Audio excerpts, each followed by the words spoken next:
Barakatah Yahweh, Bahashem Yahweh Shai, Bahashem Chakodash. Welcome to another live lesson. The name of this one is Ezekiel chapter 37. This is chapter I was thinking about earlier this morning, and I just went through it, put a couple of precepts together, and Lord's will, it'll be an edifying lesson.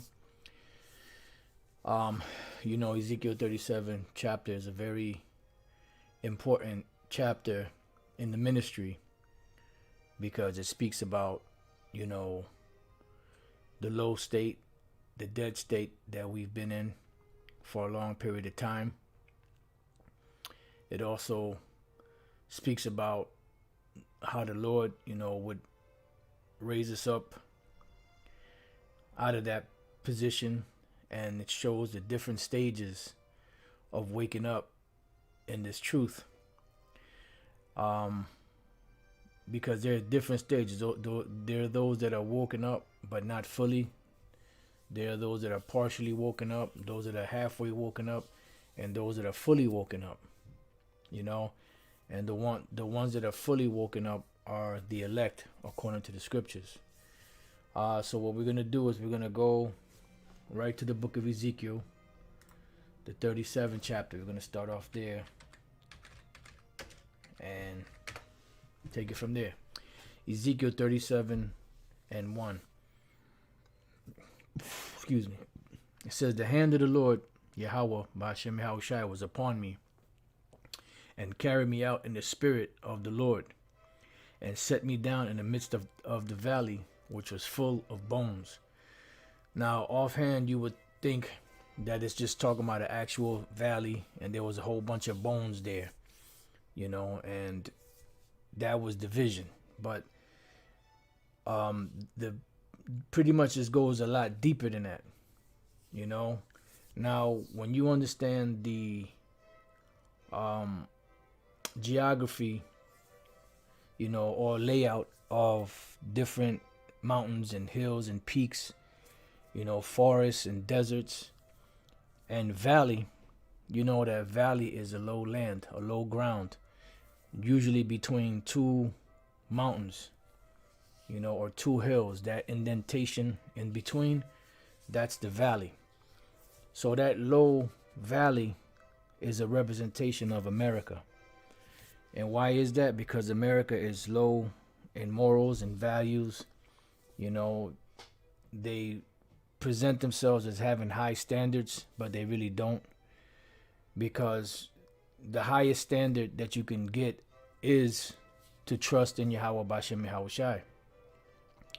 And here they say that in God they trust and all of that, but they don't, because when you look at the actions and the laws and legislations and different things that they do, you could clearly see that they don't worship the Most High.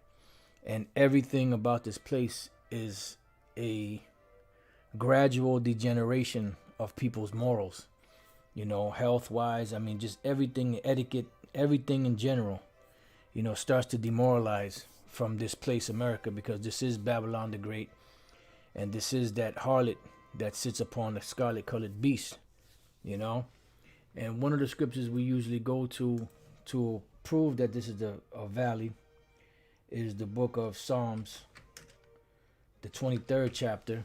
And we're just going to go straight to the point. And that would be in the 4th verse. It says, "Yea, though I walk through the valley of the shadow of death." The valley of the shadow of death is a place where death is lurking everywhere. And this happens to be one of the curses that the Lord put upon us as a nation. And this is why you have drive-by shootings. This is why you have, so-called innocent bystanders. This is why you have, so-called stray bullets, going into people's houses, killing babies, killing, just killing different individuals, And this is why you see death lurking at every corner, because this is a part of the curses that would fall upon us in these last days, especially in these last days. This happened in many different captivities, but especially here in America. This is Deuteronomy 28 and 64. I'm sorry, I'm going to go to the 65th verse just to get to the point. And among those nations shalt thou find no ease, neither shall the sole of thy foot have rest, but the Lord shall give thee there a trembling heart and failing of eyes and sorrow of mind. And you see that, because you never know if you're going to get up the next day. You never know if you're going to make it through the day. You don't know if the cops are going to come harass you. Just a whole plethora of things that happen. It says, and thy life shall hang in doubt before thee, and thou shalt fear day and night, and shall have none assurance of thy life. It's not guaranteed. That's why, we say Lord's will do this or do that. It says in the morning, meaning when you wake up, thou shalt say with the Most High were even. So in the morning when we get up, we say Lord's will, we make it to the evening. And at even thou shalt say with the Most High were morning. So in the evening time when we get home, we pray to the Lord, Lord's will, we make it to the morning. So the fear of thine heart wherewith thou shalt fear, and for the sight of thine eyes which thou shalt see. And this is part of the hardcore curses. So when King David said, yea, though I walk through the valley of the shadow of death, this is a shadow of death, and it's a low land. It's an immoral land, and it's a valley, a low land. It says, I will fear no evil, for thou art with me. Thy rod and thy staff, they comfort me, which is this truth. Right? So going back to Ezekiel, right? The bones part represents the nation of Israel, which we're going to get to that. We're going to get to that a little further, into the lesson. So it says, and caused me to pass by them round about. Now, he actually saw Jake in the condition that they're in. And when Ezekiel passed by, meaning he would be in the midst of these dry bones, teaching these dry bones, as well as the prophets. And behold, there were very many in the open valley, and lo, they were very dry. All right. So let's go from there. These bones that were in this valley that the prophet Ezekiel walked amongst, which is a representation of the prophets, walking in the midst of Israel, and they were very dry. All right. So let's find out why they were very dry. Let's first go to the book of Psalms 106 and 43. Many times did he deliver them, but they provoked him with their counsels and were brought low for their iniquity. And when you're brought low, it comes to a point where the Lord brought us so low that we forgot who we were. Because as it says in Jeremiah 2, we forsook the living waters, and hewed us out cisterns, broken cisterns that can hold no water. Now let's go from there to Proverbs 21 and 16. It says, the man that wandereth out of the way of understanding, which is this truth, shall remain in the congregation of the dead. And this is why they were very dry. And they were known as the valley of the dry bones. They're pretty much like the walking dead. They have life in them. They walk, but as far as the understanding is concerned, they're dead mentally, spiritually. All right. So now let's go from there to the book of Revelation 11. And this is why all of these precepts, they all link together. Revelation 11 and 8, and their dead bodies, meaning the Israelites, not physically dead, but spiritually dead, shall lie in the street of the great city. And what is this great city? America. And all throughout America, Jake was here. You had it's not a coincidence that all of the tribes are here now, and that all of the tribes came here, to this country, which spiritually is called Sodom and Egypt. You know why it's called Sodom? Because of the alphabet people, and Egypt, because this is the, another hardcore iron furnace captivity that our people endured. Some went through it harder than others, but nevertheless, we all went through it. It says, where also our Lord was crucified, because here they crossed out Yahushai. Now I'm going to leave Revelation 11 because we're going to come back to that a little later in the lesson. So now let's go from there to the book of Romans chapter 4, just to get an idea of these dry bones in the valley. Romans 4:17, as it is written, I have made thee a father of many nations. This is the Most High speaking to Abraham. Before him whom he believed, even the Most High who quickeneth the dead. See, the Lord who quickeneth the dead. To quicken something means to make it alive. It says, and calleth those things which be not as though they were. You know, and that's why they were very dry. And the Lord had to cause something to happen for them to become alive once again. Now let's go from there to the last precept on this particular issue here. Let's go to Ephesians 2:1. And you hath he quickened who were dead in trespasses and sins. So this is what caused us to be in that dry, dead state. And the Lord quickened us. And this is why the scripture said that we must be renewed in the spirit of our minds.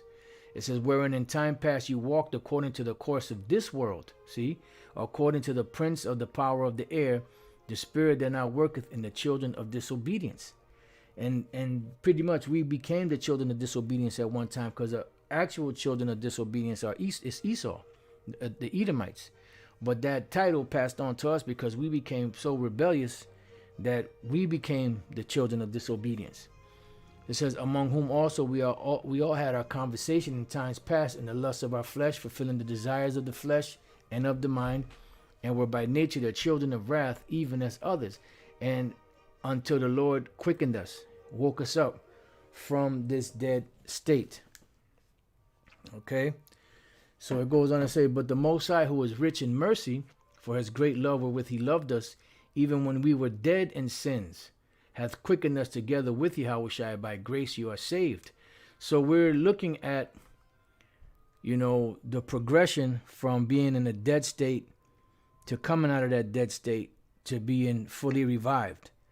All right, and that's what we're seeing right now in America, going all the way back to 1969, 1970, when this truth that we're speaking now really started to take hold, you know, of the world, so to speak, and hath raised us up together and made us sit together in heavenly places in Yahushua HaMashiach. This is why the Apostle Paul in Philippians, the 3rd chapter, says that our conversation or our citizenship is in heaven, that in the ages to come he might show the exceeding riches of his grace and his kindness toward us through Yahushua HaMashiach. For by grace are you saved through faith, and that not of yourselves, it is a gift of the Most High, not of works, lest any man should boast.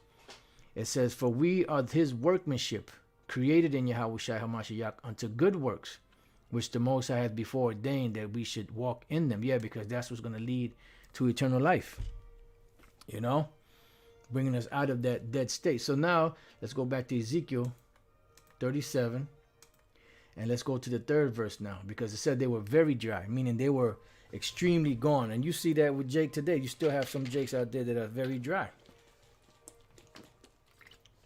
You try to talk to them and it's like talking to a brick wall. You probably get more out of a brick wall, you know, than talking to Jake out here.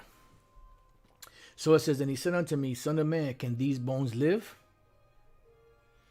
It says, and I answered, O Lord power, thou knowest, because they were so dry that he was like, the Lord was asking, can they live? And this shows you the power of the Most High. He's able to take that away, put us in a deep sleep, you know, and able to pull that deep sleep off and fully wake us up, you know. And that's, you know, that's amazing. It says, again, he said unto me, prophesy upon these bones. And that's what our job is to prophesy upon these bones. Because there's going to be a 2-part judgment. The judgment is going to be the salvation for the elect of the nation of Israel and destruction to the 2/3 Esau and the other nations. So it's a 2-part judgment. And our job is to teach and prophesy these words upon the bones, which the bones represent the nation of Israel. All right. It says, and say unto them, O ye dry bones, hear the word of the Lord. And that's why when we read Ezekiel, the 2nd chapter, and Ezekiel, the 3rd chapter, when the Lord said to eat this roll and go and teach the children of Israel, whether they will hear or whether they will forbear. If they hear, the Lord gave them the ears to hear, and they will be converted and be healed. And if they don't hear, or if they forbear, the Lord closed their ears so that they wouldn't accept, so that they wouldn't be healed. All right. It says, thus saith the Lord power unto these bones. Behold, I will cause breath to enter into you, and you shall live. So what is this breath? This breath is the pure understanding of this truth. Let's go from there to the book of Genesis, chapter 2, and verse 7.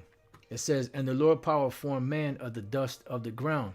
And this is why Adam's name is Adam, because the word Adam comes from the word ground, which is Adama, and the richest, deepest soil on the earth is what? Dark brown. It don't make no sense that the Most High would be a so-called white man and his son would be so-called white man when the skin tone of and the whole makeup of Esau is so weak. But that goes into something else. But this is the part. It says, and breathed into his nostrils the breath of life. Why? Because he quickened Adam. And there's other precepts that say that. He quickened Adam. He brought him out of, because when everything was created, everybody was on the same level. Man was on upright on 2 feet, but they were still on the level of the beast until the Lord breathed into Adam his nostril the breath of life and gave them power and authority and dominion over everything else.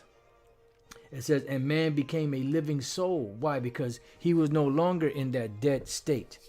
So you got to look at Jake out here in the world, these dry bones, as nothing more than beasts that have no understanding, until the Lord opens up that understanding to them to be able to see. And that is what separates, the elect from the non-elect of the nation of Israel.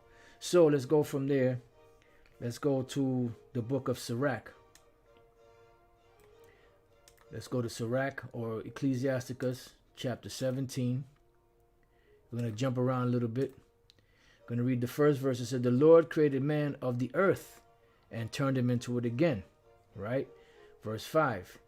They received the use of the 5 operations of the Lord. You could see, smell, taste, touch, hear. Right? And in the 6th place, he imparted to them understanding, which is where? In the mind. And that's what made Adam a living soul. The understanding of the mind. It says, and in the seventh, speech. And now we're able to speak. Right? An interpreter of the cogitations thereof, to be able to interpret the things that go on in the mind. It says, counsel in the tongue and eyes, ears and a heart gave he them to understand. So that's how Adam became a living soul. And this is how the dry bones in the valley will get breath into them to be able to wake up out of that dead state. Withal, he filled them with the knowledge of understanding and showed them good and evil. Because we have to know both sides of the tree in order to be a perfect judge. And this is why in the kingdom of heaven, we will all be changed. Our minds will be changed. The law, statutes, and commandments will be put into our minds. And we already have the knowledge of evil, because this is what we were brought up in this evil world. And there's not a better teacher of evil than America. The Most High is the one that created evil. And America, Babylon the Great, personifies evil. And people think it's, and the thing is, they present it in such a deceptive way that people think it's okay. Because that's how the devil, operates. That's how he comes. He don't come, with all that rah-rah. He comes deceptive. He comes subtle, like that serpent in the garden. So going back to Ezekiel 37. Now we're going to go to the 6th verse. And I will lay sinews upon you. Now, what is sinews? Sinews are ligaments, a different, that's as they call it, fibrous substance that holds bones together. The tendons and all that, everything that holds the bones and everything together. And those sinews are a representation of Jake coming together for a particular cause. But ultimately, the cause that they should be coming together for would be the knowledge, wisdom, and understanding of Yahweh Bashem Yahweh Shai. And you've seen a lot of times in the past where Jake has come together, but just didn't have the right understanding. And that's what this is going to go into. And will bring up flesh upon you. Why? Because now you're going to come together as a people, put differences away for a particular cause. It says, and cover you with skin. Yeah. And put breath in you, and you shall live, and you shall know that I am the Lord. Yeah. So ultimately, this is what is going to bring the tabernacles of David back together. Is that breath. It's not just knowing that you're an Israelite. It's the whole package. Right? So let's go from there real quick. Let's go to Genesis, the 29th chapter, just to deal on the bone issue. Genesis 29 and 13. It says, and it came to pass, and there's many scriptures you could go to. This is just one. And it came to pass when Laban heard the tidings of Jacob, his sister's son, that he ran to meet him and embraced him and kissed him and brought him to his house. And he told Laban all these things. And Laban said to him, surely thou art my bone and my flesh. And he abode with him a space of a month. So pretty much that's what the bones represent. It represents kin. And when you read further down in Ezekiel 37, it explains to you what those bones represent. All right. So it goes on to say in Ezekiel 37 and 7, so I prophesied as I was commanded, and as I prophesied, there was a noise. And this noise happened, around that time period when Elder Albert Bivens was on the scene. Because remember, everybody says 1969, 1970, but Elder Albert Bivens was teaching way before that, And you had Jake coming together under particular things, especially like in the 60s and the 70s. They were coming together with the so-called Black Power movements, with the so-called, Native American Indian movements, the so-called Latino movements. They were coming together as a people, right? It says, and that's what the noise was, that tumult. And behold, a shaking. Yeah, because, it's like, that kind of shook Jake up, because prior to that, Jake wasn't really unifying. They were pretty much, it's just whatever, every man for himself. But those so-called revolutionary times or awakening times, as to give a certain attention to the injustices that were being done. It wasn't just being done to one or two people at random. It was just being done to all of Jake in general. So they recognized a problem. They got together to see if they could find a solution. Now, some of the leaders, the leaderships, they were compromised. They were brought in there, to start shit, But the thing is, regardless, this is all prophecy. Some of the leaders were sincere, but they were just lost. And some of them were just bought and paid for. Some of them started off noble and became corrupted. But whatever the case is, they started coming together and bringing other, Jakes together. Right? It says, and the bones came together, bone to his bone. Say it loud. I'm black and I'm proud, and it's like that started a movement among Judah, among the other tribes, the so-called Puerto Ricans, the so-called Mexicans, so-called Native American Indians. It started a movement of unity, and they even intermingled among each other. You even had Judah and Ephraim and Issachar that will come together in certain ventures. Ephraim, Issachar and them, they patterned their the movement that they were in according to what Judah had already established through the so-called Black Panthers. So there was a unity, right? But it says, and when I beheld, lo, the sinews and the flesh came up upon them. Yeah.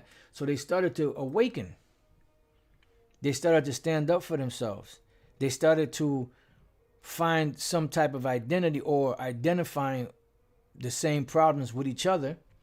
It says, and the skin covered them above, but there was no breath in them because they were looking to try to better their situation by rising from within, so-called coming together, trying to pool their money together, trying to, certain ones of them were trying to run for Congress or whatever the case is, trying to get in there to change, things from within, but not understanding that the reason why this was happening was because of the curses that we suffer. And this is what most Jakes don't understand. They don't understand about the curses. They don't understand that why is it every time I try to do something positive, I always get knocked down, because the Most High is doing that.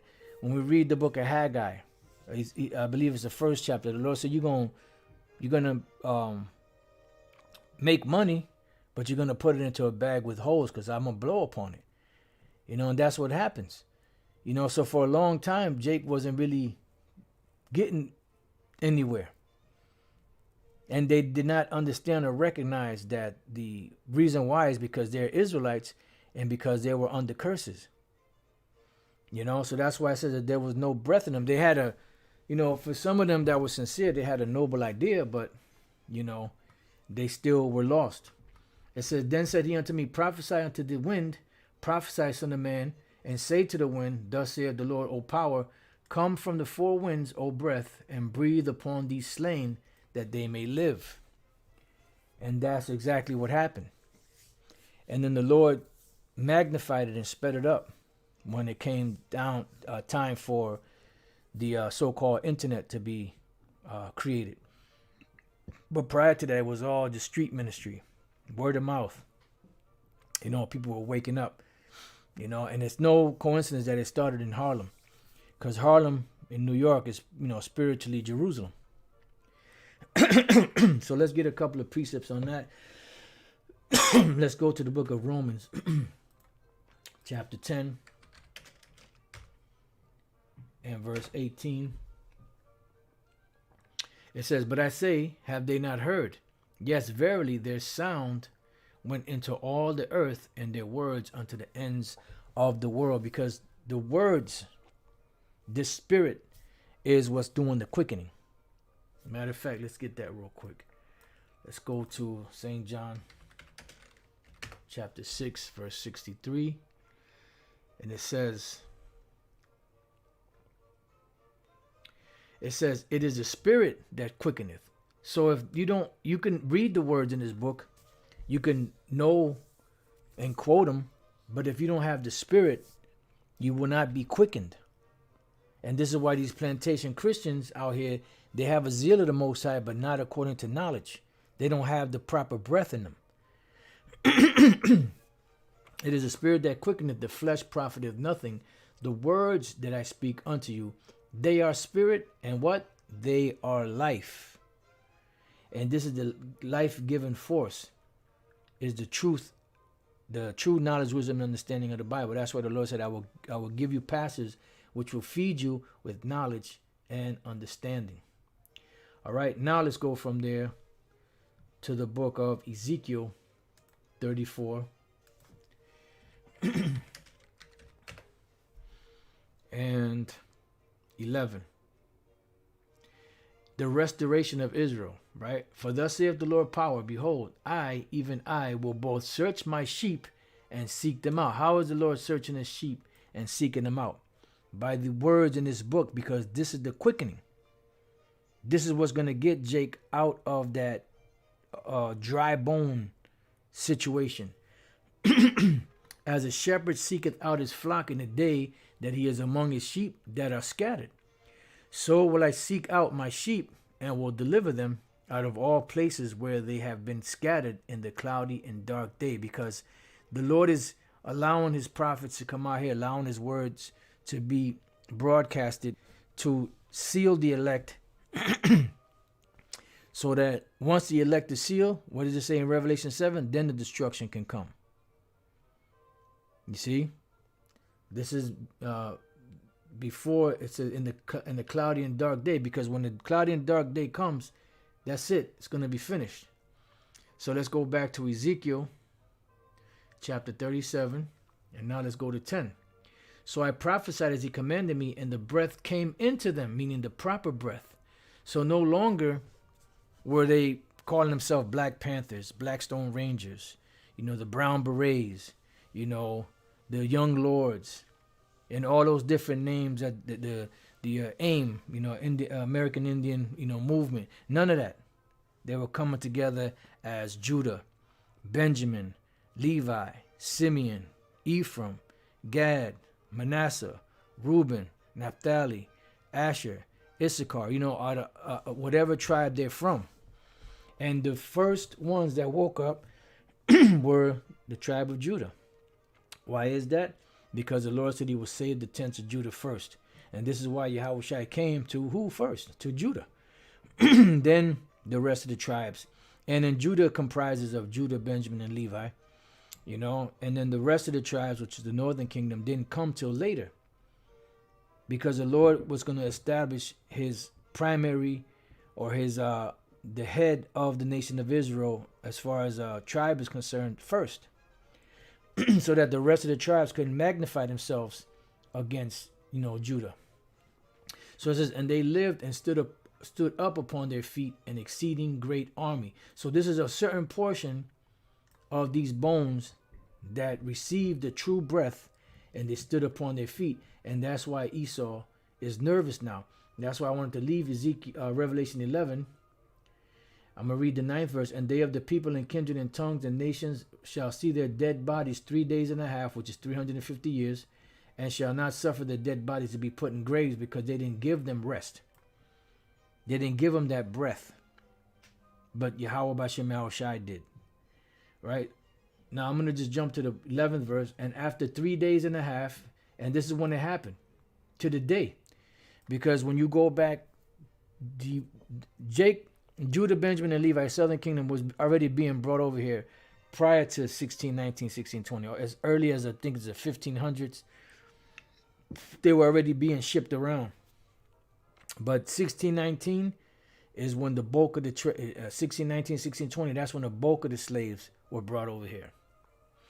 And after this time period, that 350 years from the point that they got here to 1969, 1970, that's when this truth really started to flourish. It says, and after 3 days and a half, the spirit of life from the Most High entered into them. That was that breath, the quickening. Because prior to that, Jake was in a dead state, in a dry bone state. And they stood upon their feet, and great fear fell upon them which saw them. Why? Because they see them taking their stand, and they're like, damn, how did they wake up? Now, there's something that High Priest Ariah, told us back then. I heard it indirectly. I'm not sure if I heard it on a cassette. I believe I heard it on a cassette. That he said that they were out there teaching on the island. I believe it was the island. On, I believe that was 44th, if I'm not mistaken. And this one limousine pulled up. I'm not sure if I believe it was just one Edomite. It could have been two, but I believe it was one Edomite. Got out, read the sign, and he asked them, how in the hell did you guys find this out? We paid millions of dollars to keep this thing covered up. How did you find out about this? And it's the Lord. The same way with the 12 tribes sign. And that's a big issue, a big controversy. But yet, all the people that have a problem with it, nobody has a 12 tribe sign. It's amazing to me, man. Shit. All right. Now let's go back to Ezekiel 37 and 11. The vision explained. It says, then he said unto me, son of man, these bones are the whole house of Israel. Why? Because the Lord is bringing back, he's building up the tabernacles of David, which are fallen. All right. Now let's go on. It says, behold, they say our bones are dried and our hope is lost. We are cut off for our parts. And that's why we became dry. Very, very dry. It says, therefore prophesy and say unto them, because the prophecy is important, because prophecy is the spirit of life that's being taught out there. And once that spirit of life, which is the seed, which is the word of the Most High, enters into the mind, the good ground of the elect, it takes root, it seals, and it delivers. And that's why it's so important to prophesy and be out there in the streets with that 12 tribe sign. Thus saith the Lord power, behold, O my people, I will open your graves. Why? Because the other nations didn't open the graves. We just read about that in Revelation 11. It was easy for them to say, y'all the Israelites, but they weren't going to do that. Because remember, during the time of the Renaissance period, what was there? From the moment Esau took hold on the planet, which was called the Renaissance period or the rebirth, the very first thing they did was what? To deceive the whole world. It says, and cause you to come up out of your graves and bring you into the land of Israel, because this is eventually where we're going to go, to the land of Israel, where we truly belong. But it begins first with the Lord waking us up, peeling back that veil, allowing us to see, bringing us out of that deep slumber to be able to see what's really going on before we can actually get there. And there's a process, and then we had to teach. That's why the Apostle Paul told Timothy, look, when you teach this word, make sure you teach it to those that will be able to teach others also. And you shall know that I am the Lord when I have opened your graves, O my people, and brought you up out of your graves, and shall put my spirit in you, and you shall live. See? Because you've had the word, the Bible has been out there for ages. How come it wasn't until 1969, 1970, through Elder Abba Bivens and the other men that he taught, that this word was being pushed out and the true awakening happened? Because this was the spirit of the Lord. See, Jake and their plantation Christianity, what they're teaching, they teaching the master's form of Christianity, which is love everybody, but they don't love you. Amazing. And I shall place you in your own land. Then shall you know that I, the Lord, Yahweh Bashem Yahushua, have spoken it and performed it, saith the Lord. Reunion of Judah and Israel, because if you don't know the history of the 12 tribes being scattered, and you don't know the history of the 12 tribes being separate into two separate nations, then you got to go back and listen and watch and read that history and get acquainted with that history, because that is very important pertaining to prophecy, especially when it comes to this. It says, the word of the Lord came unto me, saying, moreover, thou son of man, take thee one stick and write upon it for Judah and for the children of Israel his companions, and take another stick and write upon it for Joseph, the stick of Ephraim, and for all the house of Israel his companions. Why? Because the nation was split into two. The leader of the southern kingdom was Judah. The leader of the northern kingdom is Ephraim. And so when you take these two sticks and you write upon them all of these, the names of these tribes, and join them one to another into one stick, and they shall become one in thine hand. And this is why we have the 12 tribes chart out there, because it's one stick or one plank, and it has a list of all the 12 tribes together, because this is what the Lord is doing. He's bringing the tribes back together. And when the children of thy people shall speak unto thee, saying, wilt thou not show us what thou meanest by these? Yeah, because this is a conversation piece, and it opens up a whole door into, dialoguing with Jake when they sincerely asking a question of what do you mean by this? I see myself on the sign, Simeon or Judah or whatever. What do you mean by this? And then that opens up the door to be able to speak and teach about that, because that's what it's about. The Lord is bringing back the tribes.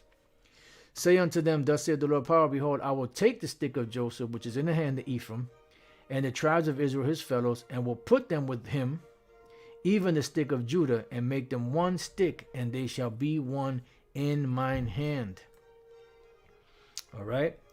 So it goes on to say, and the sticks whereon thou writest shall be in thine hand before their eyes. That's why it's important to be out on the streets with the 12 tribe sign. It's good to do these lessons, on camera or whatever the case is, but the main ministry of this truth is out there on the streets, street ministry. That's the main ministry, because that 12 tribe sign has to be there in front of them for them to see it. And it never fails. You always have Jake there stop and look at the sign. Some of them might just look at it and keep going. Some of them might look at it and inquire and then leave. And some of them might be they might just stay. That might just be the hook that gets them. inside joke. It says, and say unto them, thus saith the Lord power, behold, I will take the children of Israel from among the heathen, and this is what's happening through the word, which I actually forgot to go to that one in Baruch, the 4th chapter. You could go to Baruch 4 and Baruch 5, where it speaks about the Lord gathering Israel by the word, whither they be gone, and will gather them on every side and bring them into their own land. And this is what the ministry is about. Salvation, so that we can get back to our own land. And I will make them one nation in the land upon the mountains of Israel. Why? Because we're split into two.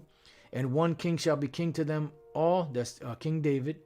Yahweh Bashem Yahushai is ultimately going to be over everybody. But on the earth, you're going to have King David. He will physically be here ruling over Israel. And they shall be no more two nations. Why? Because we were split into two. Neither shall they be divided into two kingdoms anymore at all. Because this is cemented. So when we go out there and bring out the sign and break it down to the spirit and power of Yahweh Bashem Yahushai, and you have those that say, well, no, the Latin tribes ain't Israelites, the Native American Indian tribes ain't Israelites. They're separating. The Lord said there will no more be two kingdoms anymore, two nations anymore. Yahushua said, he that gathereth not with me scattereth abroad. It says, neither shall they defile themselves anymore with their idols, nor with their detestable things, because this is what brought us down to that dead state, to that valley of the dry bone state. Nor with any of their transgressions, but I will save them out of all their dwelling places wherein they have sinned, and will cleanse them, so shall they be my people, and I will be their power. Now let's go to Amos 9. 9 and 9. It says, for lo, I will command and I will sift the house of Israel among all nations. So how is the Lord doing the sifting? By the word. This word is what's doing the sifting. Shaking Jacob. That's what you're seeing certain Israelites waking up around the world that don't look like your typical so-called Negro, or so-called West Indian, or so-called Haitian, or so-called Puerto Rican, or so-called Dominican, so on and so forth. Like as corn is sifted in the sieve, yet shall not the least grain fall upon the earth, because in the end, when the kingdom is established, all Israel shall be saved. There will not be any Israelites lost, because even the ones that get destroyed on this side will make it into the kingdom of heaven eventually. So it says, all the sinners of my people shall die by the sword, which say the evil shall not overtake nor prevent us. And that's that. That's what the Lord's going to do. He's only going to be a remnant that's going to be saved. Then again, here it says, the restoration of Israel. And that day will I raise up the tabernacle of David, which is the house of David, that is fallen, because we fell. We came to that dead state, that valley of the dry bone state, and close up the breaches thereof, meaning all of the differences between the tribes. It says, and will raise up his ruins, and will build it as in the days of old, when the whole nation was together as one. The only difference is now, before the kingdom of heaven, all the tribes will come together, but only the elect from the tribes will come together. Remember, Revelation 7, 12,000 out of the tribe of Judah, 12,000 out of the tribe of Benjamin, so on and so forth. So those are the only ones that's going to be saved, are the elect of the 12 tribes, and the multitude, which speaks about the nations and all that. That's talking about Israelites scattered, because they're being gathered by what? By the word. And I will raise up his ruins, and will build it as in the days of old. So back to Ezekiel 37 and 24, the Davidic kingdom. And David my servant shall be king over them, and they shall have one shepherd, because King David will be on the earth physically, to govern over Israel underneath Yahushai. Because remember, there are set thrones. There are going to be many thrones in the kingdom of heaven of the men. They shall also walk in my judgments and observe my statutes and do them. Why? Because they're going to be written into our inward parts, because we're going to be changed. And they shall dwell in the land that I gave unto Jacob my servant. Yeah, because finally, once that land is destroyed and renewed, then the Lord is going to, we're going to be able to be in that land and run it righteously, because it's holy to the Lord. But right now it's defiled, and it's been defiled for a long time. But the Lord is going to clean it up. He's going to clean us up. He's going to set us straight. And we're going to be all right. Everything going to be all right this morning. It says, wherein your fathers have dwelt, and they shall dwell therein, even they and their children and their children's children forever, because never again will we be taken out of that land. The scriptures say that the, how does it go? 2 Samuel, let me get that real quick.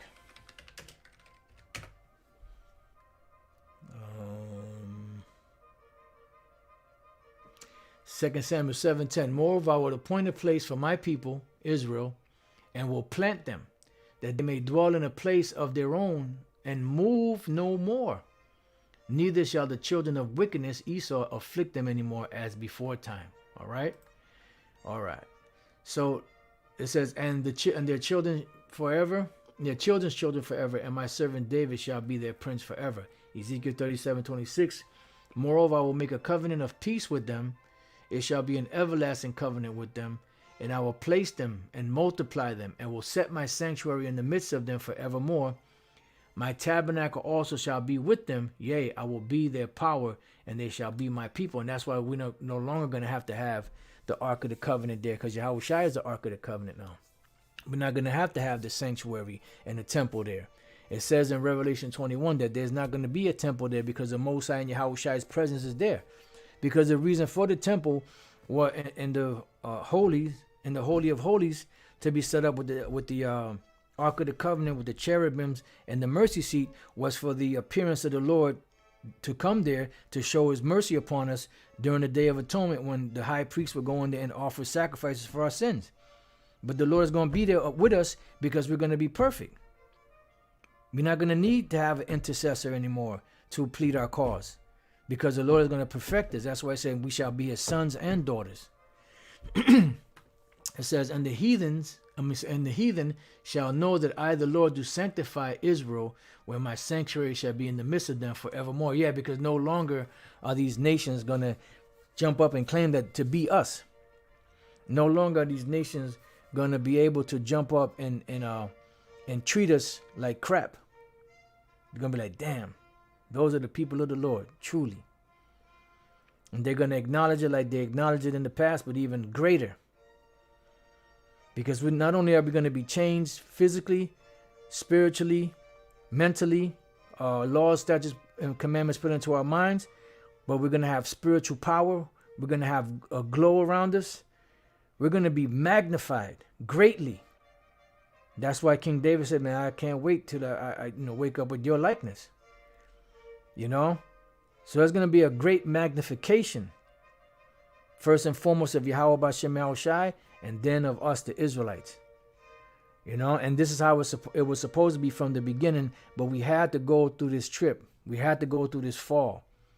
And we had to be cleaned up, revamped, refurbished, and set back, on the path of righteousness, which we're on right now. All right, so that's been Ezekiel chapter 37. I pray that, this has been edifying, you brothers and your few sisters. And to the next time I say, Shalom.